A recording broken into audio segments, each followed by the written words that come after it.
ating balitang showbiz, siguradong hype na naman ng mga fans ni Taylor Swift dahil after ng kanyang Eras Tour ay may bagong album na naman na aabangan. Habang dalawang international star na sina Apple Diab at Sandara Park nagsama sa kanilang single na Too Proud. Ang detalye sa balitang A to Z Showbiz ni Rod Garabon. Heads up, Swifties!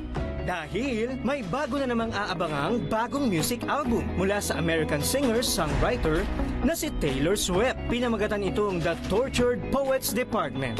Sa Instagram, makikita ang ilang sneak peek, video at mga photos ni Tay-Tay na ayon sa kanya, may 16 na kanta ang kanyang bagong album na marirelease ngayong April 19. May music video rin ito na mapapanood sa Pilipinas sa Sabado, April 20 sa ganap na alas 8 ng umaga.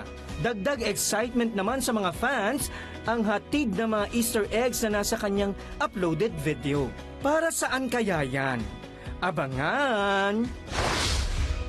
Samantala, may collaboration ng Black Eyed Peas singer na si Apple Diab at 21 K-pop star na si Sandara Park para sa kantang Too Proud. Sa IG na ibinahagi ni Apple, makikita ang kakaibang chemistry tandem nila Dara sa kanilang bagong music video. Tungkol ang kantang ito sa long-distance relationship na hango mismo sa personal experiences noong may pandemya pa. Mapapakinggan naman ang kantang Too Proud sa kahit saang music streaming platform. Para sa balitang A to Z Showbiz, Rod Garabon.